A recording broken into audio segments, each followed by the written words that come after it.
Coming up on News You Can Use, Crooked Billet is hitting the ground running. HHEF brings in a familiar face, and a para-Olympian shares an important message with Pennypack students. All these stories and more coming up on News You Can Use.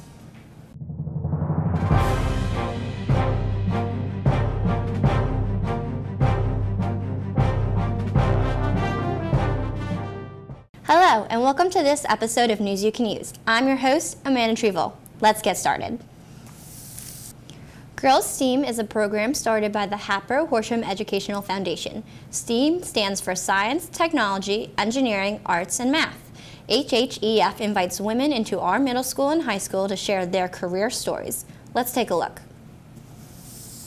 For our kickoff to our Girls STEAM series, we're welcoming Hatboro-Horsham alumna Janelle Benjamin, who is the COO and co-founder of Super Data Research, and she's brought with her her head of strategy, Stephanie Yamas, who is also an expert in the field of X-reality. So their company, Super Data Research, is doing market intelligence in the digital gaming industry. I would definitely say my love of math was cultivated here. High school and middle school can be such an awkward time, can be such a hard time. The teachers here were extremely supportive. I think that for going to school in the 80s and 90s to have a girl interested in math, they really helped cultivate that. So I would say the foundation for that love of math was definitely started here. So Super Data is a online gaming and interactive entertainment analytics company. We collect sales data so that we can make predictions about the revenue success of certain games. Today, what we saw was both at Keith Valley and here. Keith Valley, the line for questions was the longest I've ever seen from a STEAM speaker. So they're appealing to students who are really interested in virtual reality. They're appealing to gamers. They're appealing to students who want to be entrepreneurs. So I think that what's so nice about these two presenters is that they have so many different ways that they can address student questions and goals. So I think that is why we've seen so much participation today, and it's really exciting to see. My generation more grew up with video games, so we're all kind of more interested in it. And it was just really cool to see how there's other types of jobs in that field besides just like making video games. I think they're all very empowering to especially young girls like me. And yeah, I think all their jobs are like really dream jobs. When I watched them like perform and speak to us, I saw that they started when they were younger and they always like worked up to do what they wanted to do, but like their dream job. Letting them know that this is possible, and you know, that crazy idea you have in your head that, oh my gosh, you could get paid lots of money to play video games. It's real. I did it. So I think I'm that person who anything you think is impossible, I believe it. Failure is a part of success. Failure is not the antithesis of success. It's not, you know, oh, you failed and it's over. That's just a part of becoming successful. Is you have failures, you have to learn, you have to get stronger, and that's part of the journey.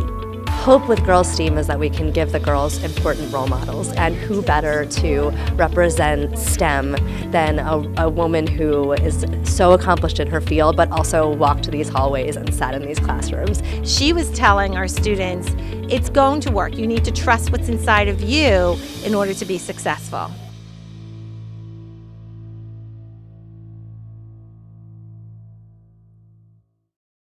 The next speaker for Keith Valley is Brianna Redner on October 25th, and for the high school is Beth Allen on October 17th.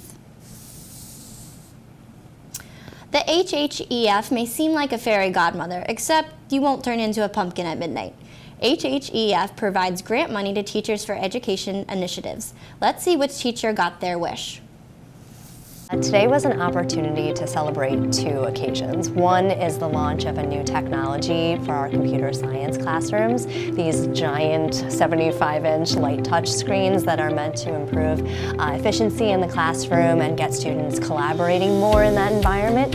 And then the second occasion was a check presentation with Verizon, which has provided $10,000 to support our coding and robotics programs at Hatboro-Horsham. The idea for the monitors came through a grant request from Mr. Yengel, who saw this as an opportunity to foster collaboration in his computer science classroom. So he put together the request, showed the foundation how it could really improve their learning, and we were honored to funded, and it was made possible through support from our partners like Verizon. You know, as teaching code, you kind of need your code up on one screen and like the execution of the code on another. So having two screens or multiple views, and also being able to like touch and write on the code was a huge thing about explaining it. It's kind of hard to explain the code without pointing to it. It's really nice for using examples and stuff. Like you can just project stuff onto the screen. That makes it a lot easier to see what's happening and understand what's happening. And if someone falls behind, they can look at the monitor and just catch right back up. So that helps a lot. The writing aspect is nice because sometimes we can just write stuff out instead of having to type everything out. Verizon has a foundation, and that is our charitable arm.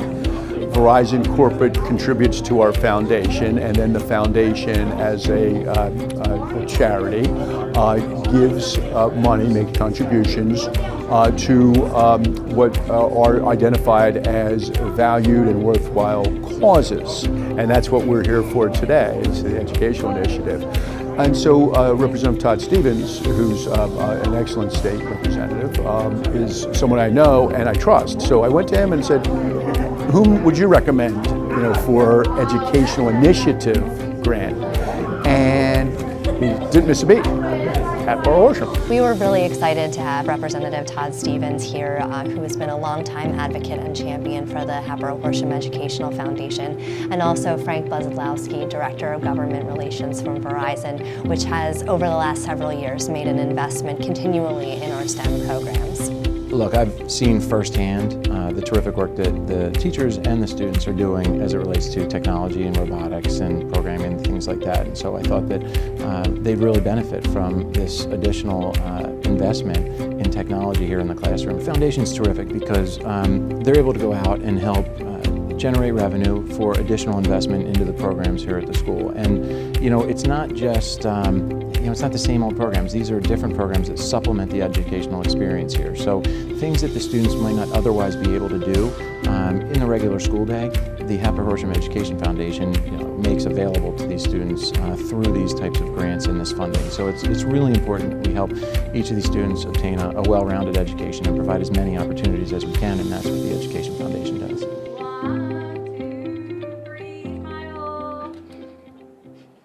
Well, no one lost a glass slipper, but those monitors sure are shiny. Special thanks to Verizon, Todd Stevens, and the HHTV. Every year, thousands of manufacturers around the country open their doors to inspire the next generation of manufacturers. For Manufacturing Day, Hatboro-Horsham manufacturing students got to take a trip to Timber Lane, a local company that designs custom shutters. Let's put on our safety goggles and take a look.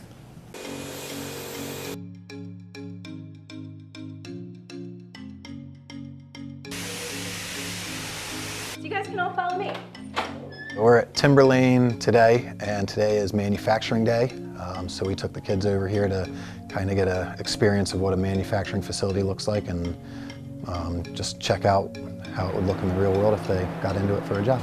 Timber Lane designs, manufactures, and sells on a direct basis custom exterior window shutters. The thing that I think worked the best was that they had us kind of walk through how a shutter would be made from start to finish, from design to build and stain and paint. So I thought that was good for the kids to kind of walk through it in that order. There was a lot of machinery going on, a lot of cool stuff happening, so caught a lot of their attention. And the machines that they have are obviously a lot more industrial than what we have at school, so they got to see kind of what we have on a souped up level. I learned how much work really goes into shutters. Like, the whole process to me is like crazy. Like, there's like a bunch of different phases that you go through. Just before, that's even before you get to the painting and stuff too. It's like one part and then another part and another part, and it's crazy. It's less about having the right degree and more your aptitude to learn and grow. Certain roles require a minimum degree. For instance, a manufacturing engineer needs to have a mechanical engineering degree, but the majority of our production roles do not require any specific degrees. They just require some basic experience, but most importantly, just an aptitude to learn. The most interesting part was the abrasive planer, which was 3 belt sanders, in one, and it took off 1/8 of an inch in like 10 seconds, which is a lot in woodworking. So that was pretty cool to see. We have internship programs for high school students and of course for college students as well. And internships at the high school level is a great opportunity to test an environment or a type of industry to see if it's something you might like. And we have that not just in production but also in our engineering and sales and marketing departments. Right now they're working on their Toys for Tots program, which is kind of, as much as we get into kind of a production run, that would be it. So I thought it was good for them to see the production of shutters and how many they pop out a day and how they work together as a team in relation to what they're doing here. So I think that was probably the best. What we want your students to take away is the understanding that there's a lot of opportunities within the manufacturing sector today that are progressive, they're fun, they're interesting, and they're challenging.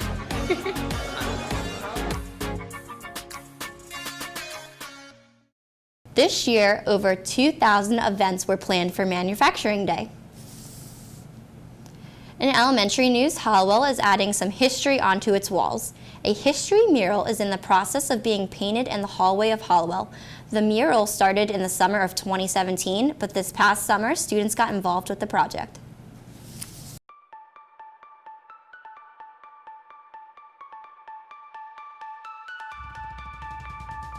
This is a historical timeline mural, and so the way that I designed it was to have different events throughout history, sort of included in little vignettes is what I call them. And so it's designed in a way that we can easily add things to it, and it can continue to grow, and it's about 52 feet, the wall, so it's an ongoing project. Genesis for this project really came about thinking about the building and how it could be as a teaching tool. And we really wanted to utilize the spaces in an effective way to really tell a story. And one of the best stories that we thought we could tell was Pennsylvania history and Horsham history. The neat part is, fourth grade curriculum is all about Pennsylvania history. So asking students, if you were to put something on the wall, what would you choose and why would you choose it? And the neat part about that is, we really want students to think about, what are they learning? More importantly, why are they learning it? Why is it important? So last year it was all original artwork. And then this year what we did was we had the fourth graders who were learning about this stage in history. We had them come up with some artwork or some events that they thought were important and a concept, and then I interpreted that in my own sort of style and put it up on the wall, and so that we're going to all reveal that today. The first name that we're going to mention is not with us, because this child moved and is in Florida currently and could not make the trip.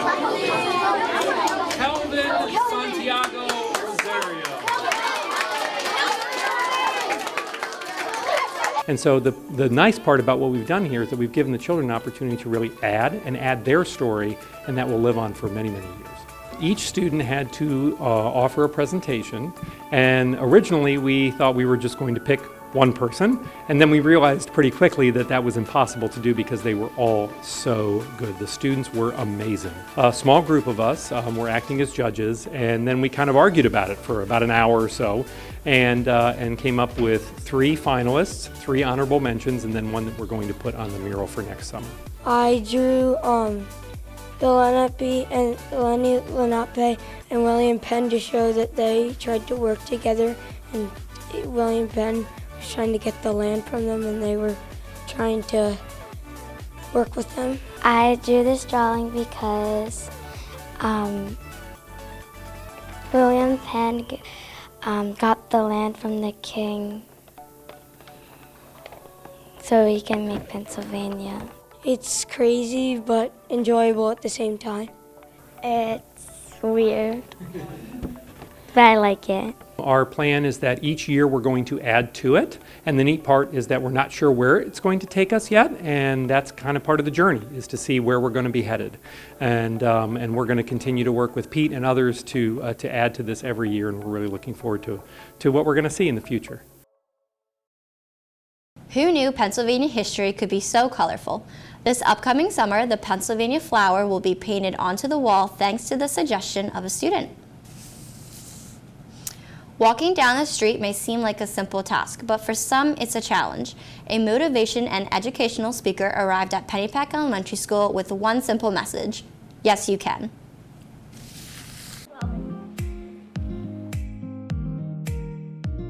in good shape. Yeah. I was born missing bones, both legs, and I'm wearing artificial limbs, which the students will hear. Throughout my life, I've never let that hold me back from succeeding. And sports was my avenue for success, and to the point where I became a Paralympian in '96. We thought with our whole theme about power of one, that it would be really meaningful if kids understood about disabilities and the idea of yes, you can, and how one person, they can change their life by one small gesture. My program is kind of very visual in a way, in that I'm going to stand here as you see me now, 5'8", and then by the time I finish the program, I'm going to remove my prosthesis. I'm going to be about 3'9". I'm going to demonstrate some of the athleticism that I was able to achieve, and it is very black and white for them to see how the challenges that I faced, how I was able to overcome them, and then with these 5 keys that I believe helped me, I impose upon them, and I believe that they help them as well. Throughout the year, we're going to be doing small snippets of different types of things that really focus on the idea of, one interaction with somebody could stop bullying. $1 could make a difference in someone's life for our fundraising. So our whole year really is on this idea of anything in a one can make a difference.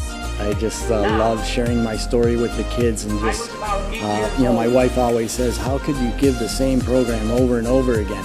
But it's a new audience every time, and I feed from their energy. I felt that they were really moved by some of the things that he was saying, and kind of understood the idea of we all have challenges and that we can overcome them if we really put our minds to it. And I think that they did a nice job with that.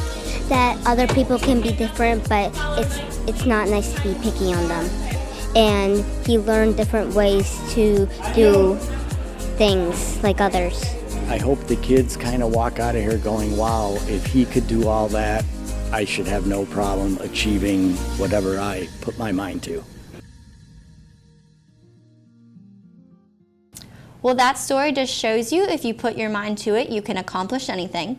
For more information about Lloyd, you can go to www.yes-u-ken.net. A school that was once filled with laughter, love, and learning is now a construction site. Crooked Billet is officially in the process of construction after the demolition of the old Crooked Billet. Bob Anderson reports. 2, 1, dig.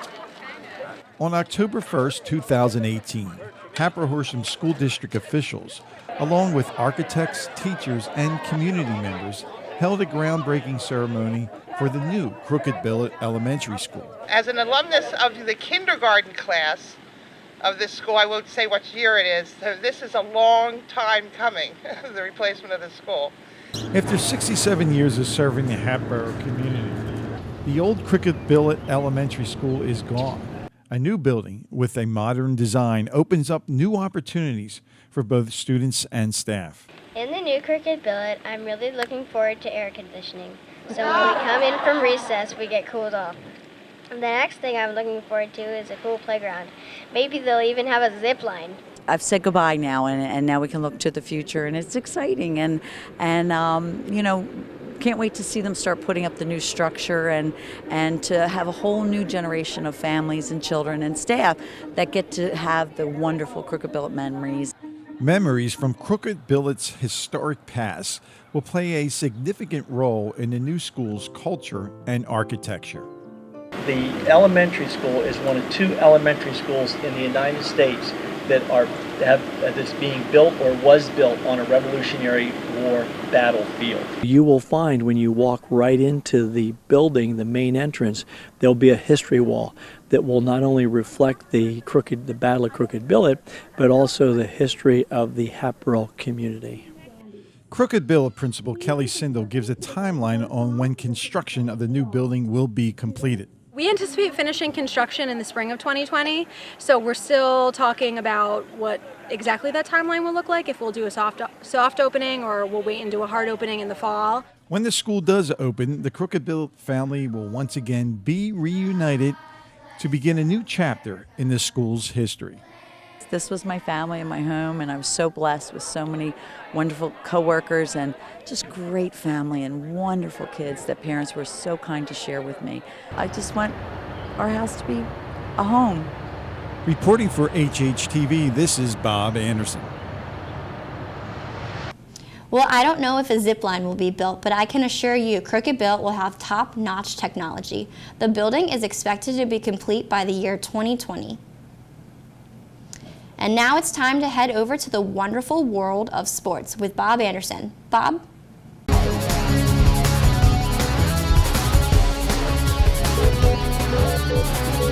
On this edition of the Hatter Sports Report, we'll summarize how the fall sports teams are doing and show highlights of the girls soccer team win over Springfield. First up is football. Currently, the Hatboro-Horsham football team is tied for second place in the Suburban 1 American Division, behind the 3-0 Cardinals of Upper Dublin. The Red and Black are coming off a bye week and have 3 regular season games remaining on their schedule. Good luck to them. Now on the girls' tennis. The girls finished their regular season with an overall record of 5 wins and 5 losses. In conference play, the Red and Black finished at 3-4. Congratulations to all the girls who participated. Now on to boys and girls cross country. The boys are currently 4-0 with 1 meet remaining in the regular season. The Hatters are expected to make a run at the SOL Championships held on October 19th at Lehigh University. The girls' team is not far behind with a 3-1 record. The Lady Hatters will face Upper Moreland and then compete in the SOL Championships at Lehigh. Good luck to both teams and congratulations on a great season. Now on to golf. The Lady Hatters wrapped up their season at 2-5. The boys had a great year, finishing at 6-3, and Mike Morris and Jack Marvin qualified for the district championships. Congratulations to both Mike and Jack for a successful season. Now on to volleyball.